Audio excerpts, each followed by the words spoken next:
Bonjour à toutes et à tous, on se retrouve pour un nouveau rapide et je lance tout de suite le défi. On va essayer de pas faire nul, hein. On vient de faire 2 nuls de suite et on joue contre, oh là là, Peyman Mohin Fimadani.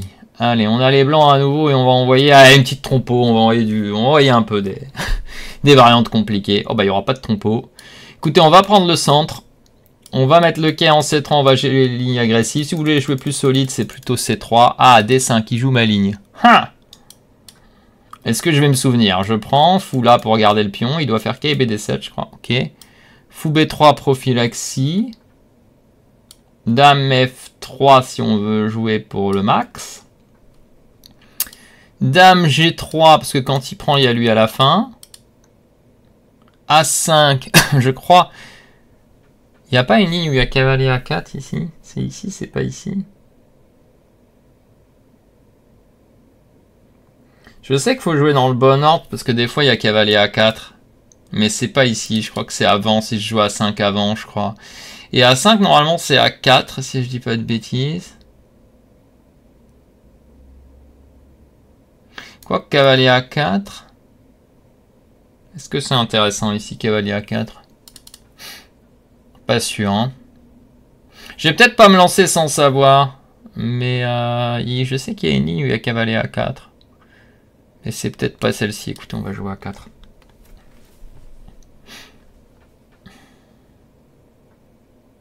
Fou F5, on répète une fois pour voir s'il veut faire nul. Est-ce qu'il peut rejouer ça, hein?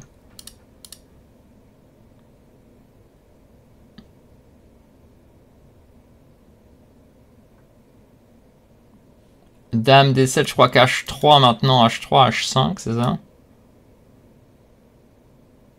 Attendez, parce qu'il peut jouer aussi tour D8 après. Et manger quand même. Mais je menace G4, je crois. Ok, et maintenant il a ce thème-là. Attention à ce thème de fou, fou G. Quand on fait grand rock, par exemple, fou G, boum, boum, et thème tactique. Et ici, on m'avait déjà joué fou G5. Je sais plus ce que c'est le meilleur coup, malheureusement. Bon, je vais jouer quai E2, mais ça doit pas être ça. Mais c'est pas grave. On va essayer de jouer une partie. Quai pousse, ça je connais plus du tout. Peut-être il veut jouer des tours H5.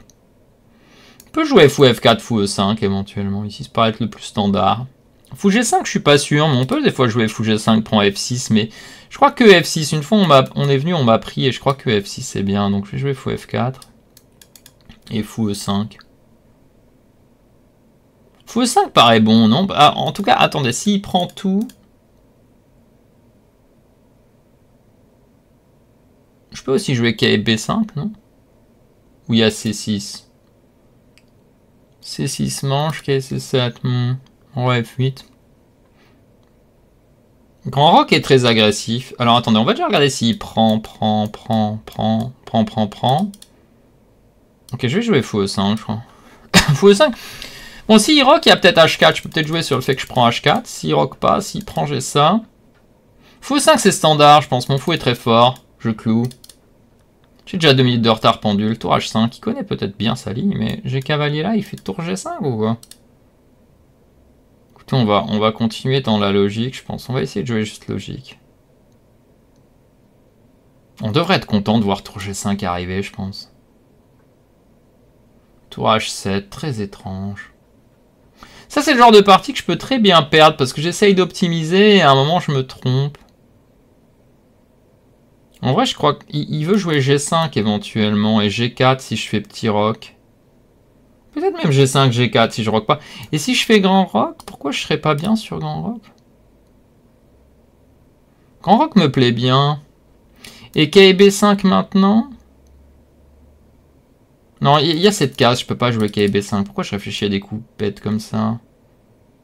Je crois que je peux grand rocker, jouer tour là. Optimal, si j'arrive à faire ça. Ok, ça c'était le coup, je pensais qu'il voulait faire. Ah, j'ai peut-être loupé qu'après il a du fou H6. J'ai peut-être sous-évalué ce truc-là.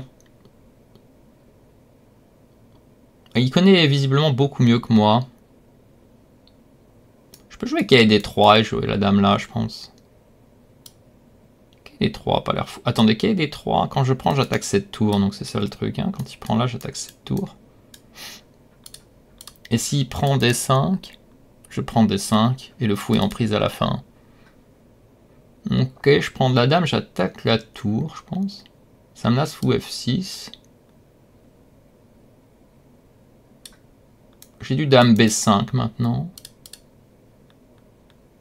Bon, il fait son max, hein, il fait son max, mais j'ai l'impression que je maîtrise pour le moment la position. Ok, B5, il y a toujours C6, dame B5 peut-être. Il est à nouveau cloué. Tour 1 est standard. Mais dame B5 menace de gagner direct. Menace fou prend C7. Je sais pas. Dame B5, roi F8. Dame A5, est-ce que je peux me permettre de juste le manger? Parce que tour 1, il fait roi F8 de toute façon. Je peux aussi jouer F3 en prophylaxie contre G4. Pas sûr. Mais tour 1 menace rien, je peux plutôt rester dans le concret. Ouais, il trouve le meilleur coup. Il me joue tout à tempo, c'est incroyable. Hein, il ne réfléchit jamais, ce joueur. Dame prend, il fait tour prend. Et après, il menace prendre le pion, c'est ça? Bon, écoutez, je vais le piquer, celui-là. Je suis venu pour ça, de toute façon. Alors, je peux aussi jouer peut-être F3 maintenant. Lutter contre le contre-jeu de G4.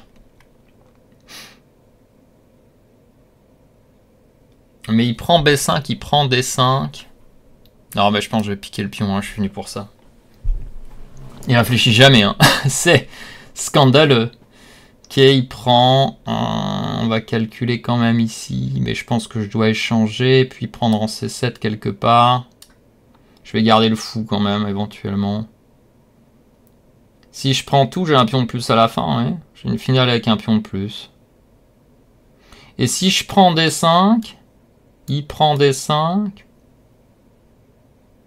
Est-ce que je peux prendre en C7 très courageusement? Bah à la fin, quand il prend la dame, il prend D4. J'échange. Ça a l'air mieux de tout échanger en G7, d'échanger en D5 et d'avoir un pion de plus en finale. Je sais pas si je loupe quelque chose, mais j'ai pris tellement de temps. Je peux aussi prendre et jouer C4 avec l'idée... Non, mais je prends là. Et je prends là, je pense. Tant pis. N'aura qu'un pion de plus, mais j'ai pas trouvé mieux. Je vais attaquer celui-là pour inviter E6 pour bloquer sa tour. Et mon plan, ça va être juste de progresser. Par contre, j'ai perdu beaucoup de temps. J'ai peut-être loupé des gains. Mais peut-être pas, hein, parce qu'il a l'air de bien défendre. Il y a tour E5 qui est une question. C4, peut-être, c'est une question. C4, ça m'a l'air bien. Avec idée B3, F3 et tout est défendu. Ok, on prend le contrôle, il nous reste 3 minutes. Gestion du temps presque parfaite. Maintenant, il faut juste être capable de finir ça en 3 minutes. Qui est peut-être pas si simple.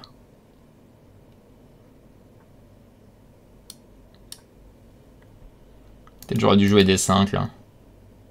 En même temps, peut-être qu'il a rien. Ah, c'est ce tour F5 justement, je me posais la question.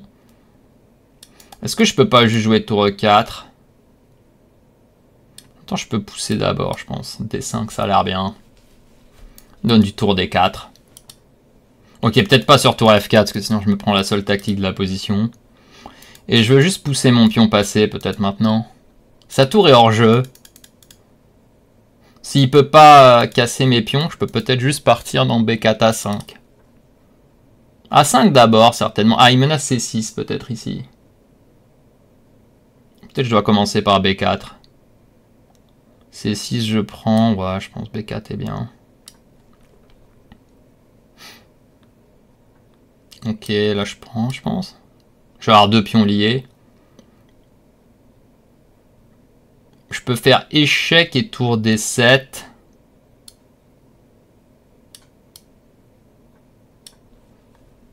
Et sur tour F4, je prends E7, je défends E4. Heureusement que je joue cette ligne avec les noirs. Ça m'a aidé un petit peu. De laquelle je prends, je pense, de celle-là, parce que j'ai tour D4 aussi, qui est peut-être meilleur. Ah! Attendez, il a peut-être roi F8. Roi F8, tour E4. Je crois que ça change pas grand chose en vrai. Là j'ai tour D4 ou tour E4. Je suis pas sûr que ça change grand chose. Tour F5 je prends là-bas. Donc je vais prendre et pousser mes pions. On va éviter les complications. On a 2 minutes 16. Ok. On va monter le roi je suppose.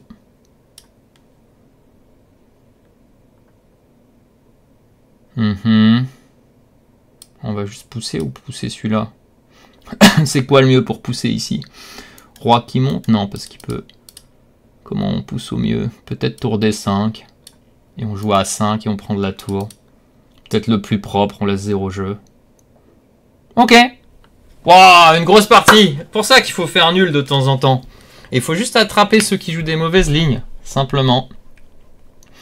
Et qui ne réfléchissent pas. Donc là, vous avez vu à quoi ça sert de réfléchir aux échecs. Voilà. La différence entre un joueur qui réfléchit et un joueur qui joue au hasard.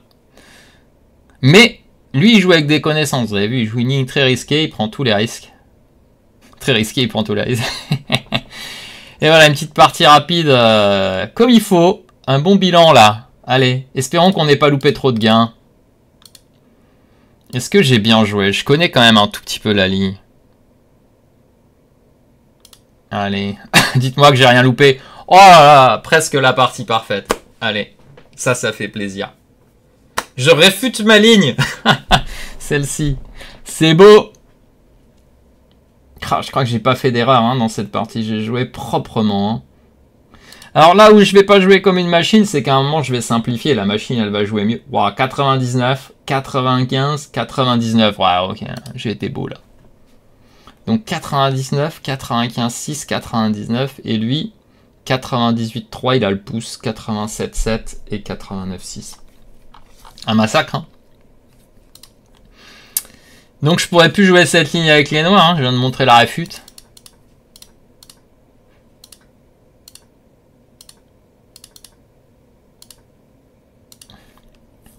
C'est comment ils appellent ça, le Lizard Gambit. C'est pas ici cavalier A4, hein. On est d'accord. Hein. Je confonds avec... C'est où qu'il y a un cavalier A4? Attendez. Je sais qu'il y a une histoire de cavalier A4 quelque part. Une fois, je me suis trompé. Ah, c'est ça. Si on fait A5, c'est pas ça? Non, je confonds. Ah, bon, ma mémoire est pas bonne. Désolé, ma mémoire est pas bonne, mais il y a une histoire où une fois, faut pas jouer à A5 d'abord parce qu'il y a cavalier A4. Mais je sais plus où c'est. Je vais pas vous dire de bêtises, je sais plus. Vous chercherez et vous me redirez. Ouais. Alors là, on peut répéter juste à 5, c'est le coup optimiste, que le but normalement des noirs, c'est de répéter et de voir si les blancs répètent. Et à un moment, les blancs, bah, ils vont dire, ok, si je veux jouer, je sors le cavalier, je te rends le pion. Mais je suis quand même mieux. Ouais, A4 est pas forcé, visiblement. Mais... On répète une fois pour voir s'il répète. Alors, si on veut pas répéter, c'est qu'il y a F3.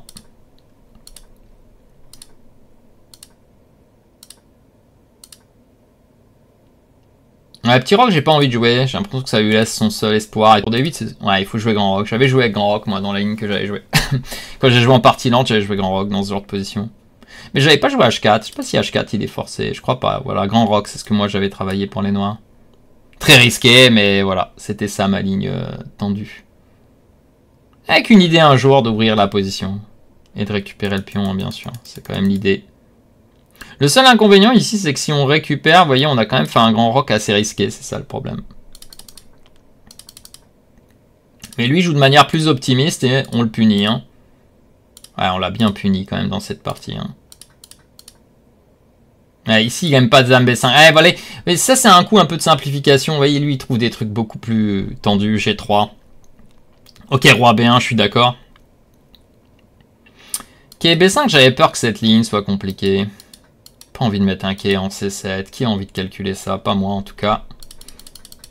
Dame B5, c'est la sécurité. On joue aux échecs comme les joueurs qui simplifient les positions gagnantes. Voilà, on simplifie. Je pense que le C4 est très fort ici. On en déplace à la machine. Et on consolide notre position. Ah bah là. Oh, je réfute ma ligne, quoi. Allez, tour des 5, je pense que c'est propre aussi. Plutôt que laisser une moindre chance. Tour des 5, le gars il abandonne, il voit à 5, tour à 5. Tire la 5ème, il n'y a pas de GK3 qui monte, il n'y a rien. Abandon. Ah, celle-ci, je suis content. Je crois que je vais rester sur celle-ci aujourd'hui. J'enregistrerai un autre jour. Parce que celle-ci me fait tellement plaisir. Ah, rien d'autre à dire, quoi. Le Lizard Gambit, réfuté. Allez, j'espère que ça vous aura plu, cette vidéo. Donc on voit la différence. Hein. Un joueur qui réfléchit, un joueur qui réfléchit pas. Et on s'approche doucement mais sûrement des 2500 avec 24,85. C'est une manière de jouer. Vous jouez solide et vous arrivez à cueillir les joueurs qui jouent des lignes trop risquées. Voilà, tranquillement. Allez, je vous remonte le bilan. Il était beau le bilan. 97,8. C'est pas mal, hein. Ah, mais vous le voyez pas. Allez, bonne journée à tous. On se retrouve dans 2 jours pour une nouvelle partie. Rejouez bien cette partie sur l'échiquier. Essayez de comprendre un peu les petites finesses. Et retenez bien que ce Gambit n'est pas bon à cause de cette ligne fou C4, fou B3. D'ailleurs, il y a une autre ligne qui est intéressante. Moi, j'ai joué la ligne pour accrocher au pion. On peut s'accrocher au pion. Mais on peut jouer des lignes un peu différentes où on veut jouer paire de fou. On peut simplement laisser reprendre en D5. Jouer KF3, petit roc. Et prendre la paire de fou avec H3 sur fou G4. C'est aussi bien. Allez, bonne journée à tous. Pensez bien à commenter, liker, partager. Surtout, vous abonner si ce n'est pas fait. Et celle-ci, je pense que vous pouvez me la commenter. Faites un petit effort là. J'aimerais bien voir 20 ou 30 commentaires sur cette belle partie. Allez, bye bye, à bientôt.